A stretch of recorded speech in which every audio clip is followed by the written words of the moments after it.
الشجر يسجدان والسماء رفعها ووضع الميزان أعوذ بالله من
Professor Bolai, Professor Maiga, and of course Professor Abu Bakr Medani and Professor Evers, who were not able to come.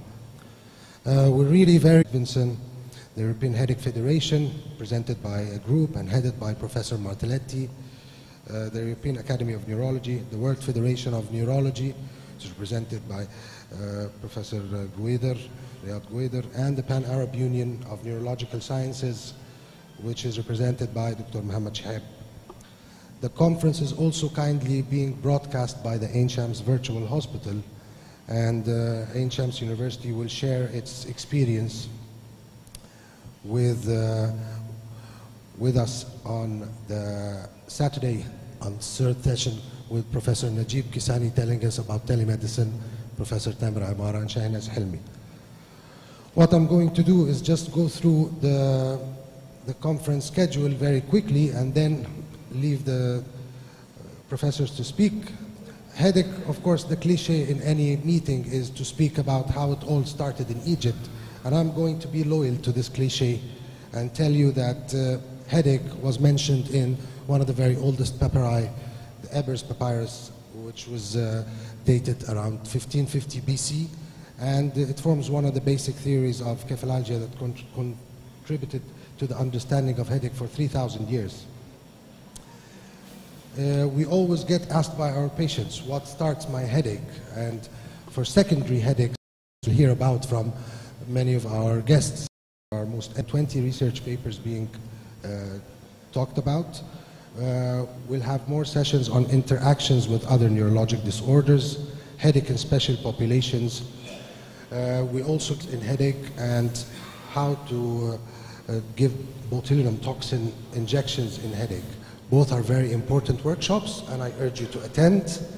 And if that doesn't satisfy you enough, on the last day of the conference, there's a very nice workshop on Professor Haironisa Bolai, who will speak about the experience of shaping the Middle East and Africa region for... This is the third one as a Mena, but actually the first Pan-African meeting was organized in Istanbul in 2015.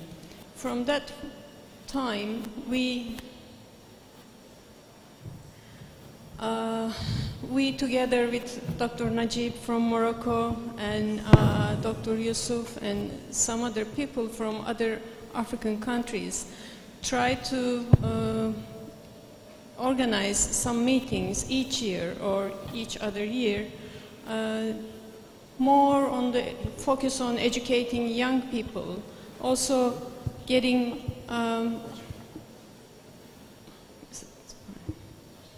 sharing knowledge with the contemporary neurologists to study on the headache field was one of our main goals.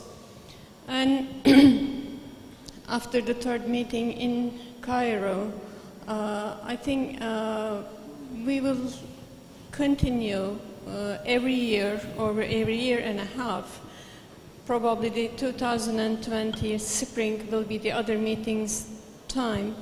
And we will share our decisions with the groups, and we will ask every country whether they would like to contribute, whether they would like to host the meeting. And the name will be much more broader, not if we say Mena, other African countries were not happy as we get their feedbacks.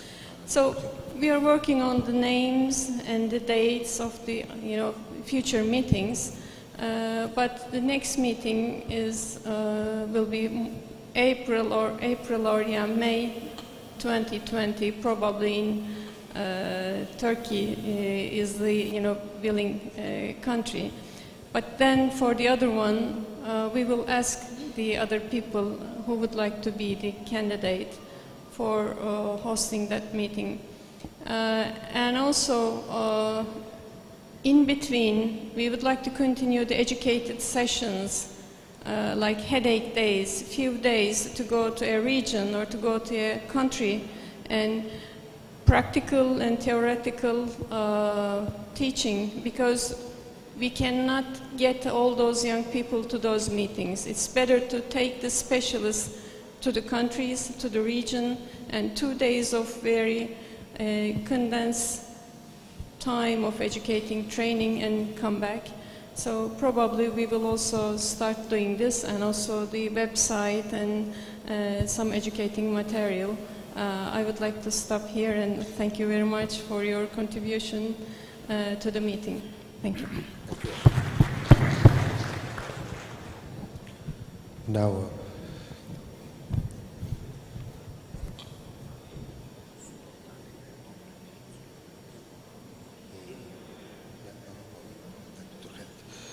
okay. Next, we'll introduce Professor Khaled Brullosi, Professor of Anesthesia at Cairo University. and he'll speak to us about the history of how he started the Egyptian Headache Society and discuss directions for the future. Professor Khaled.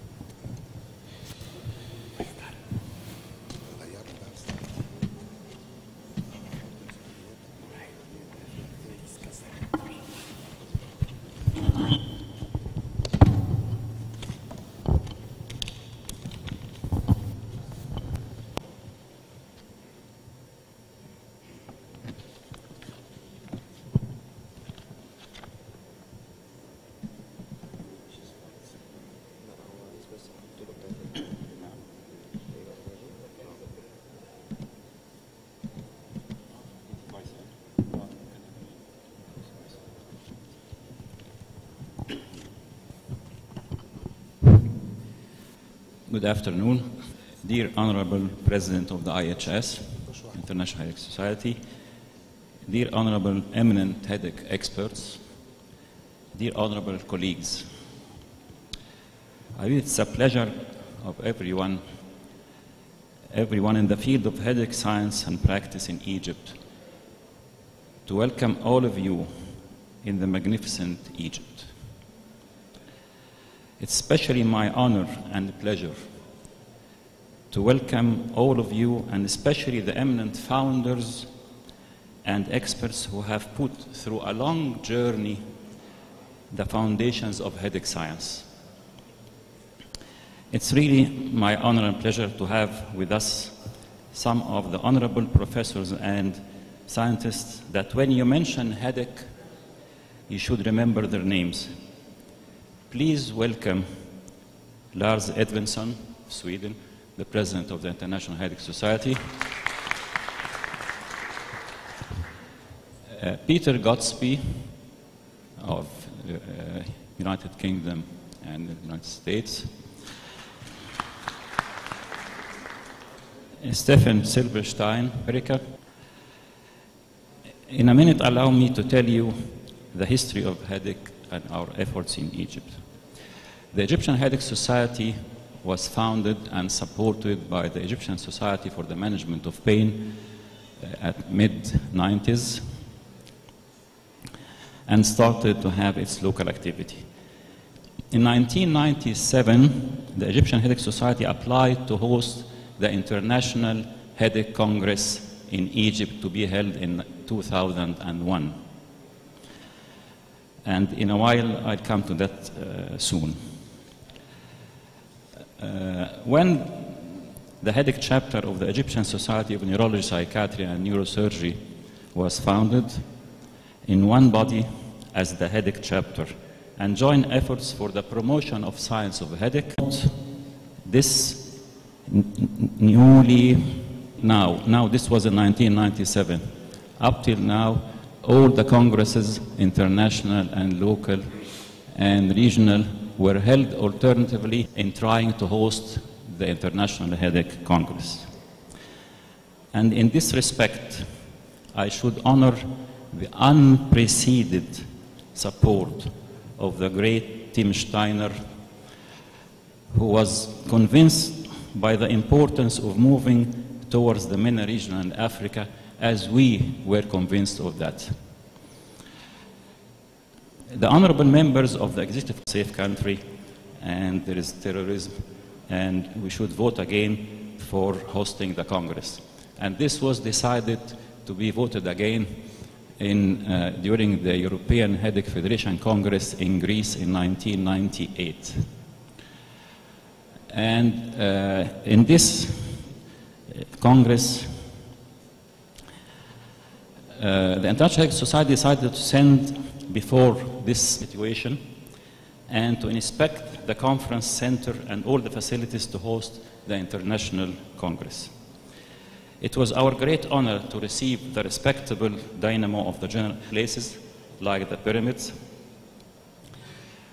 where exact place in front of the Egyptian and the exact place in front of the Egyptian Museum where the terrorist explosion happened, and then visited the Egyptian Museum. Visits, nobody of the Egyptian Headache Society attending these visits or accompanying them intentionally, to give them, to allow them to inspect and report freely their impression and opinion. Political advisor to the President of Egypt, and the second meeting with the Minister of Tourism. And both officials assured the International Headache Society representatives of the governmental responsibility and their personal responsibility for the success and of the Congress and security of all guests attending the Congress. Then the respective representatives of IHS inspected the Congress Center, this is the venue of the Congress, and all its facilities, including the immediate translation facility, and visited the premises of the official organizing company.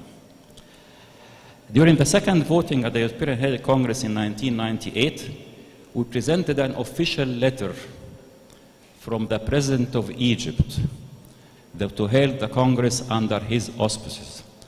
And I think this was the first and last time to happen. Not an international Congress anywhere was hosted, and it was under the auspices of the President of the country. This never happened before or after. Members of the International Headache Society Executive Committee attending the meeting, they voted again for Egypt.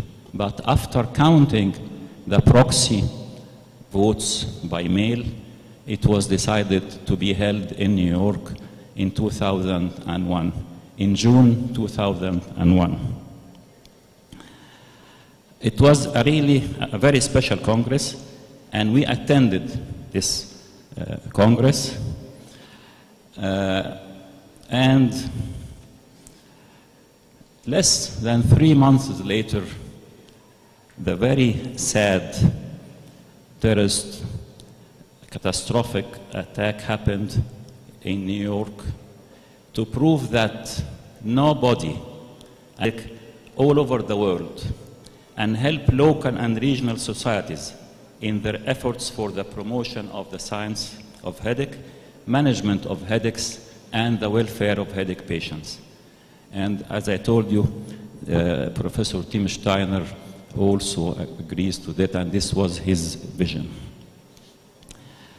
Actually,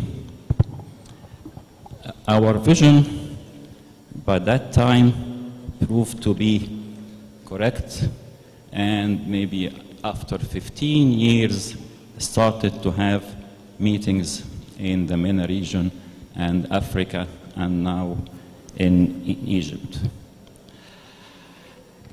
In 1997, we said the International Headache Congress in Egypt will be a once-in-lifetime experience.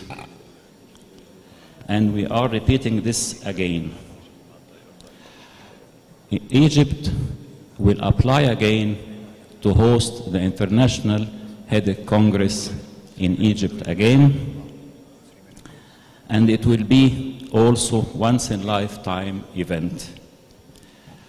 I ask all of our honorable guests to vote for Egypt and support Egypt in this event and in hosting the International Headache Congress when it applies for that.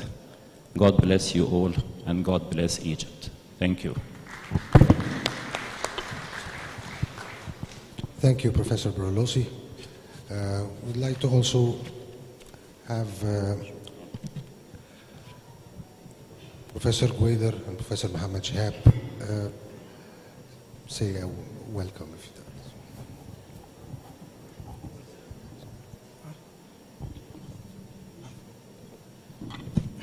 Bismillah ar-Rahman ar-Rahim. I want to warmly thank the organizers of this meeting. In the World Federation of Neurology, which is leading what is called the World Brain Alliance, which is a collaboration between the major societies in neurology. I'm very happy to see that the Mena Headache Conference is held conjointly with African Headache Conference. One of our goals is together the energy of all societies to work together, because as I discussed with my colleague, there's a lot of challenges that we have, mostly are due to financing all these meetings and all this teaching activity. And I want just to emphasize that thank you again to both of them. Thank you, Najib. Thank you, all of you, for doing this and to having Africa committed. Next week, we'll see the regional teaching course in Madagascar of the World Federation of Neurology. It's a course which is entitled to help neurologists in Africa to access to this. And one of my proposal is to see with the International Headache Society if they can gather all this effort for the next time and to be part.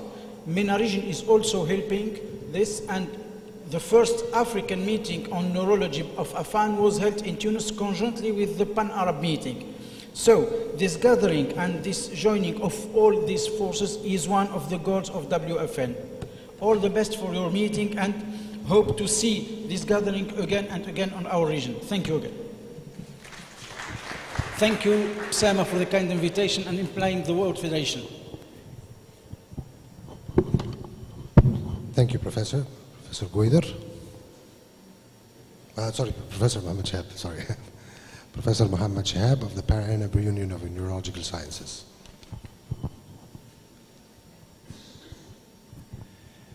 I would like to thank Professor Osama Abdelghani for kind invitation. Distinguished guests, distinguished participants, ladies and gentlemen. It gives me a great pleasure to welcome you all on behalf of the Pan-Arab Union of Neurological Societies. We are gathered today in this international medical forum. This forum has been of highly significant scientific value, where your commitment and dedication for the progress of the science is simply admirable. We are fortunate to live in a time when the study of neurology makes tremendous advances on an almost daily basis. Today, neurologists are able to stop seizures, prevent or reduce the damage from strokes, improve the symptoms associated with Parkinson's disease and multiple sclerosis, prolong useful function in Alzheimer's disease patients, provide relief for painful neuropathies, and help prevent debilitating migraines. Researchers are actively engaged in the development of new and powerful diagnostic techniques and treatments to help the growing number of patients suffering from disease of the nervous system. In this conference, we will have the chance to discuss the latest developments and advancements in headache. Last but not least, thanks to all colleagues who supported this conference. I sincerely hope that you will enjoy this conference and look at it as a pleasant and worthwhile experience. Thank you.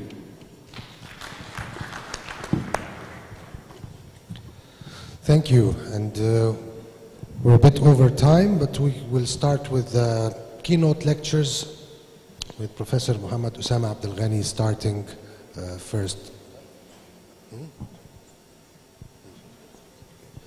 We invite the chairpersons to the stage, and we'll start right away with the first one of the keynote lectures by Professor Osama Abdelghani.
Bismillah ar-Rahman ar-Rahim.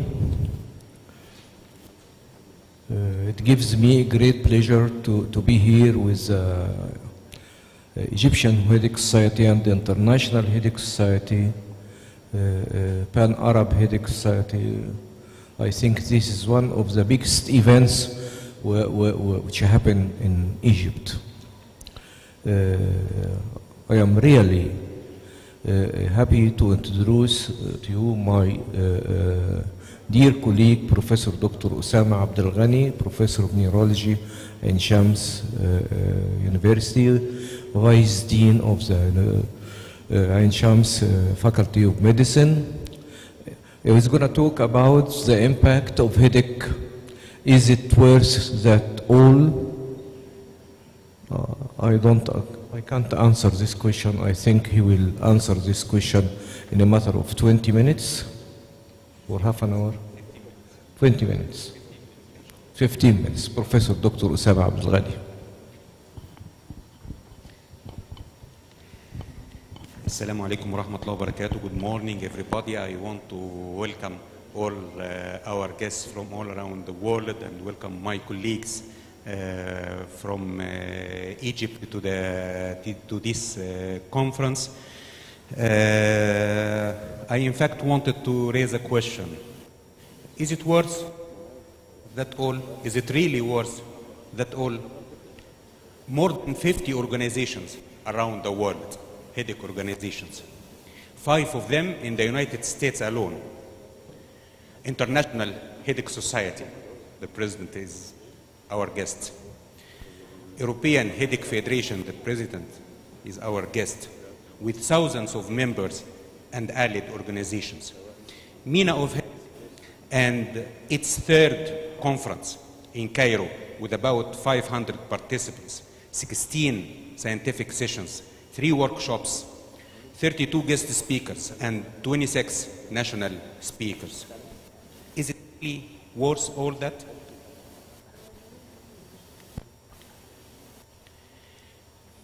Headaches, primary headaches, I mean, are the most prevalent neurological disorder.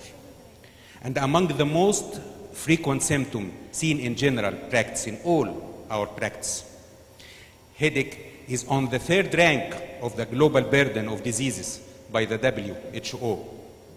15% of the general population have headaches during any given year, and more than 90% report a lifetime history of headache. It's a huge problem. The average lifetime prevalence of migraine is about 18%. In children and adolescents, it is about 7.7%.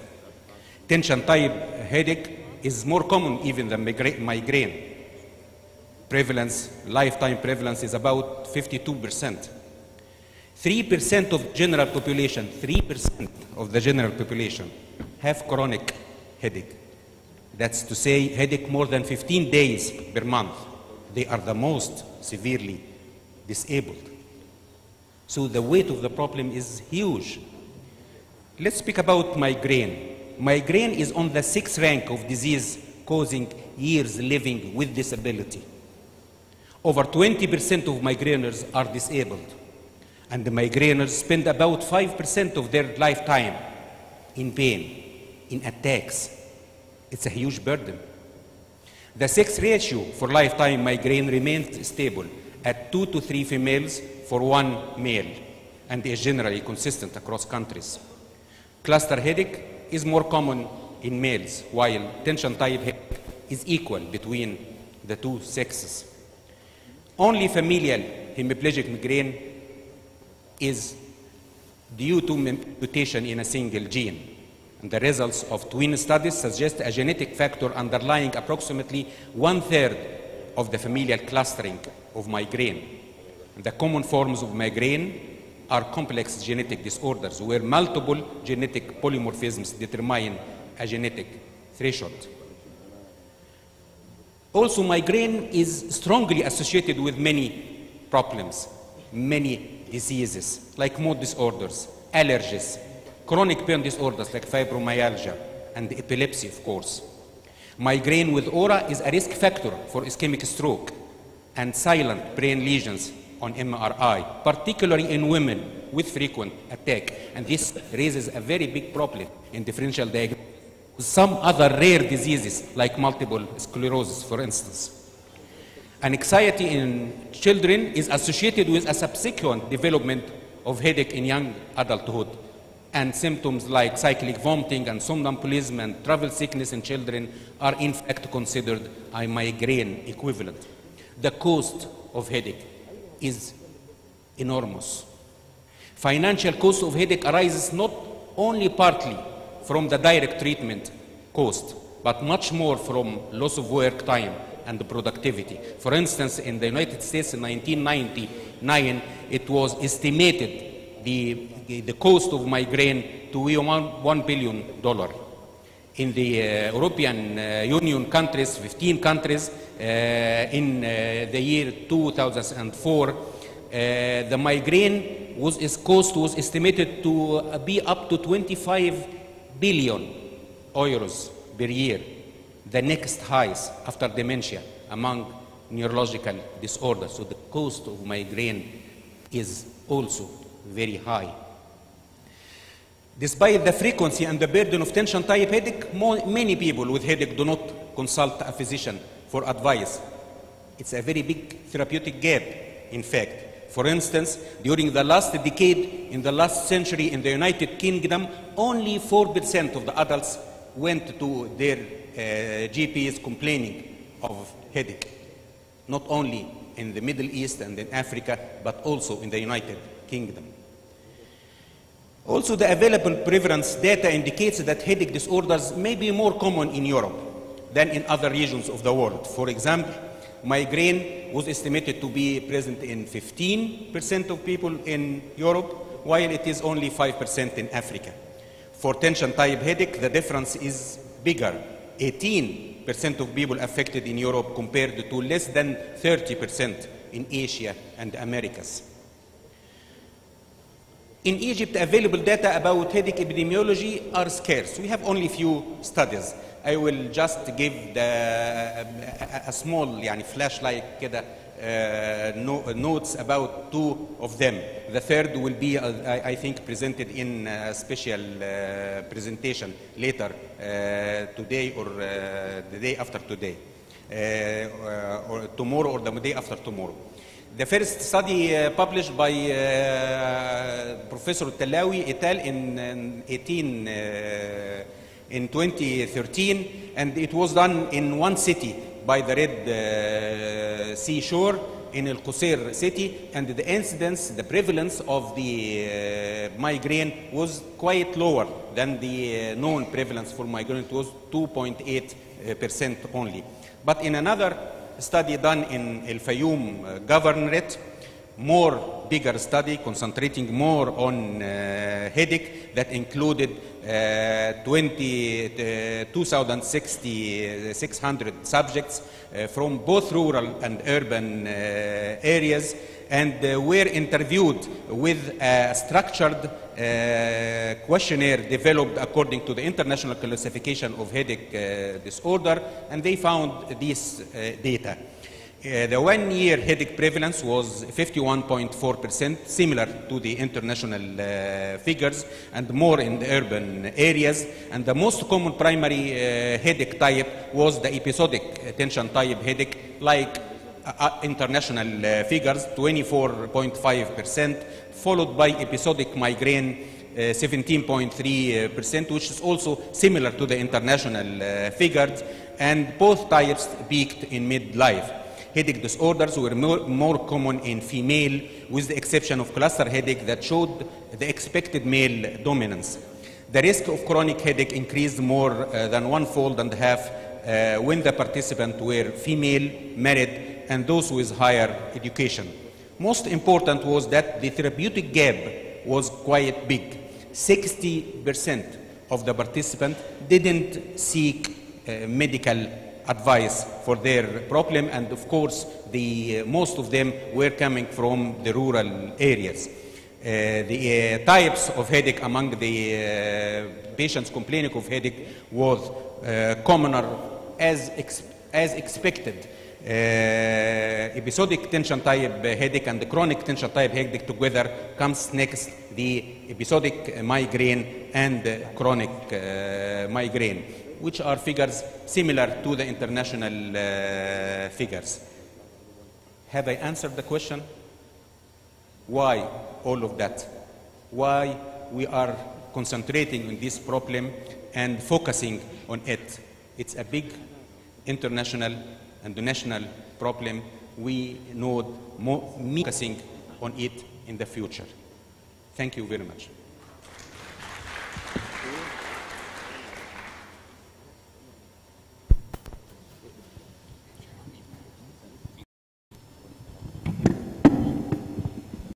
Thank you very much. Now we shift to the second speaker, Professor Dr. Larus Edvansson, President of International Headache Society, Sweden. He will speak about demystifying the science of monoclonal antibodies in migraine.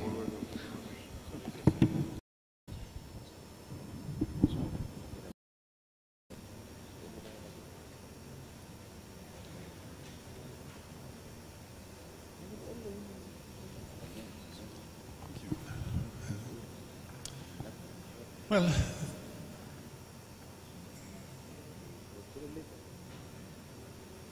thank you for the invitation to come to Cairo. It's the first time I am here, and I enjoy very much your hospitality.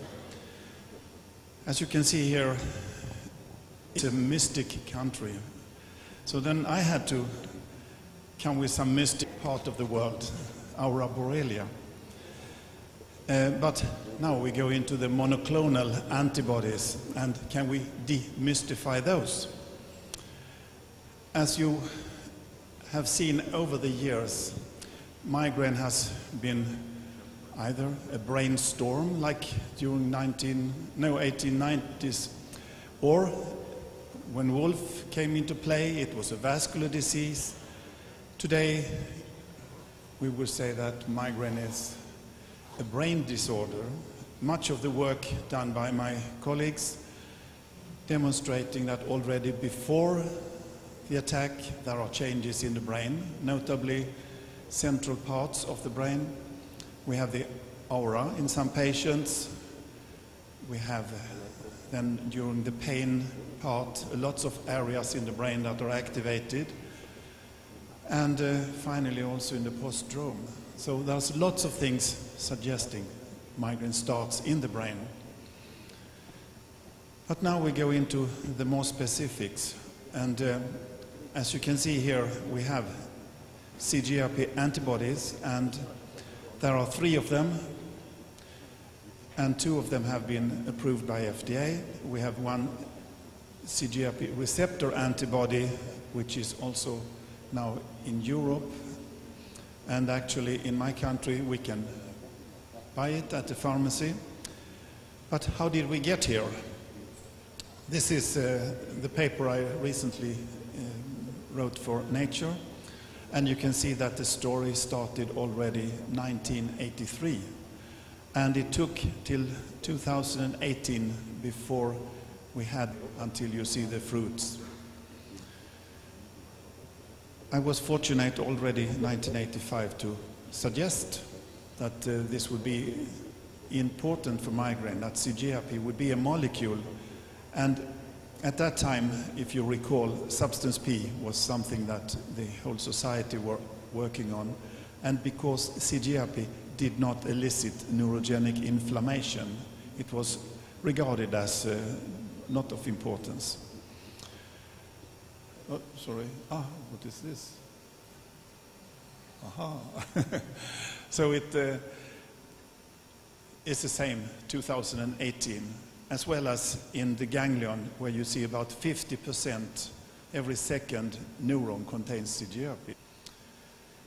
When we look on two different parts, like projections to the dura, we observed that there are these red small fibers. They are unmyelinated and they contain CGRP. So it's the C fibers that contain CGRP.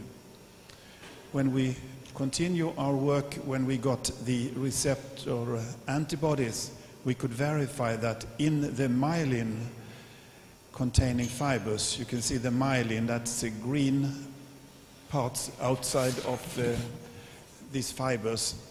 Inside them you can see CLR and also RAMP. That's the two conforming the CGRP receptor. And that means that these fibers, the thinly myelinated, contain the receptors, and they are A delta fibers. So in the dura or other places that are in the head, they contain these two populations. If we take a look on the trigeminal ganglion, you can see up to the right, there's a neuron. And what is interesting is that with antibodies towards CGRP, you see these vesicles. So they are surrounded by the Golgi, and these contain CGRP. So it's formed in the ganglion, and it's transported down into the terminal region. In the mid part, you can see fibers, and down to the right, it's electron immunohistochemistry, where you can see vesicles in the terminals containing CGRP. So what does that matter to you? Well, this is facts. This is how it's in our heads and in the patient's heads. CGRP and the CGRP receptors. That's where you can find them. A milestone in the work was my collaboration with Peter Goadsby, where we had the opportunity to look into patients, and patients coming to the emergency for a migraine attack. We did two things. One was to take a blood sample in the peripheral vein. There were never any changes in the CGRP.